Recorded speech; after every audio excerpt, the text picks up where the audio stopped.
আসসালামু আলাইকুম। আমি নোমান চতুর্থ শ্রেণীর বিজ্ঞান বই নিয়ে ধারাবাহিকভাবে আলোচনা করছিলাম। তার ধারাবাহিকতা এখন তোমাদের সাথে আলোচনা করব। 41 নাম্বার যে টপিক 2 নাম্বারটা আছে পানির বিভিন্ন রূপ, এটা নিয়ে আমরা আলোচনা করব। আমাদেরকে এখানে যে টপিক দিয়েছে পানি বরফ অবস্থায়, এরপরে ফুটালে পানির অবস্থা। আমরা ইতিমধ্যে পদার্থের বিভিন্ন ধর্ম বা বৈশিষ্ট্য সম্পর্কে জেনেছি। প্রত্যেক পদার্থকে আমরা 3 ধরনের ভিন্ন রূপে পাই, যেমন কঠিন, তরল ও গ্যাসীয় বা এবং বায়বীয়। গ্যাসীয় আরেকটা কি হবে, বায়বীয় হবে। তাহলে এই 3 পদার্থের অবস্থার মধ্যে আমরা পাই।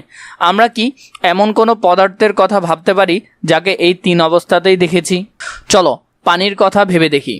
আমরা আজ পানির 3টি অবস্থা নিয়ে কথা বলবো। প্রথমত, পানির কি কি রূপ আছে। কাজ, বরফ তাপ প্রয়োগ করলে কি ঘটে তা পর্যবেক্ষণ করি। যা করতে হবে, নিচের প্রশ্নগুলো নিয়ে চিন্তা করি এবং চিত্রের শূন্যস্থান পূরণ করি। বরফ গরম করার ফলে কি ঘটে? এখানে বরফের কি কোনো পরিবর্তন হয়? আমরা কি কখনো বাসায় চা তৈরি করতে বা পানি ফুটাতে দেখেছি? প্রথমত দেখো, পানি গরম করার ফলে কি ঘটে। এখানে পানি কি কোনো পরিবর্তন হয়? এখানের মধ্যে আমরা লিখলাম কোন বস্তু হবে, তাকে তাপ প্রয়োগ করলে সেটা পানি হয়। এরপরে তাপ প্রয়োগ করলে আবার কি হয় সেটা আমরা দেখব। বরফ তাপ প্রয়োগ করলে সেটা কি হয়, পানি হয়। আবার তাপ প্রয়োগ করলে সেটা বাষ্পে পরিণত হয়। তাহলে চারটা কিভাবে পূরণ করবে এখান থেকে দেখে নাও। তাহলে এখানে যে চারটা আছে, তাহলে এটা হবে পানি, এটা হবে বরফ, এখানে কি হবে বরফ। তাহলে বরফকে তাপ প্রয়োগ করলে পানিতে পরিণত হয়, পানিকে তাপ প্রয়োগ করলে সেটা বাষ্পে পরিণত হয়। চারটা তোমরা সুন্দর করে এখান থেকে লিখে নিবে, এখান থেকে তোমরা এটা লিখে নিবে। সারসংক্ষেপ, বরফকে তাপ প্রয়োগ করলে তা গলে, বরফকে তাপ প্রয়োগ করলে তা গলে যায় এবং পানিতে রূপান্তরিত হয়। পরবর্তী সময়ে পানিকে গরম করলে গরম পানি থেকে বাষ্প তৈরি হয়।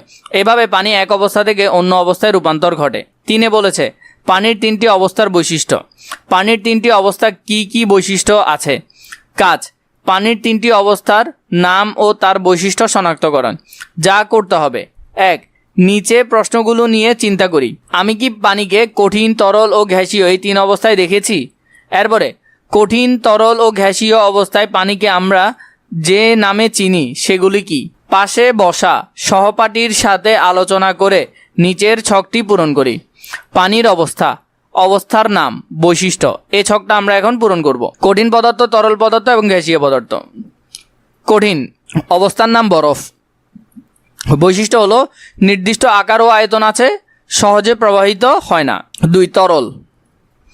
তরল মানে পানি, নির্দিষ্ট আয়তন আছে কিন্তু আকার নেই, পাত্রের আকার ধারণ করে এবং সহজে প্রভাবিত হয়। এরপর গ্যাসীয় বা বাষ্প, নির্দিষ্ট আকার ও আয়তন নেই, চারদিকে ছড়িয়ে পড়ে এবং পাত্র পূর্ণ করে।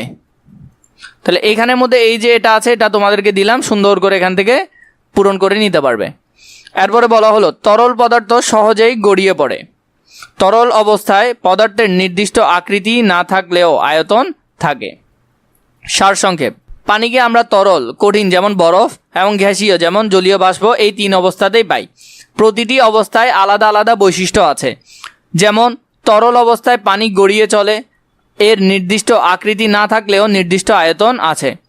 কঠিন অবস্থায় বরফের নির্দিষ্ট আকৃতি ও আয়তন আছে। গ্যাসীয় অবস্থায় এর নির্দিষ্ট আকৃতি ও এবং আয়তন নেই। তাপীয় অবস্থায় পরিবর্তনের কারণে পানি এক অবস্থা থেকে অন্য অবস্থায় রূপান্তরিত হতে পারে।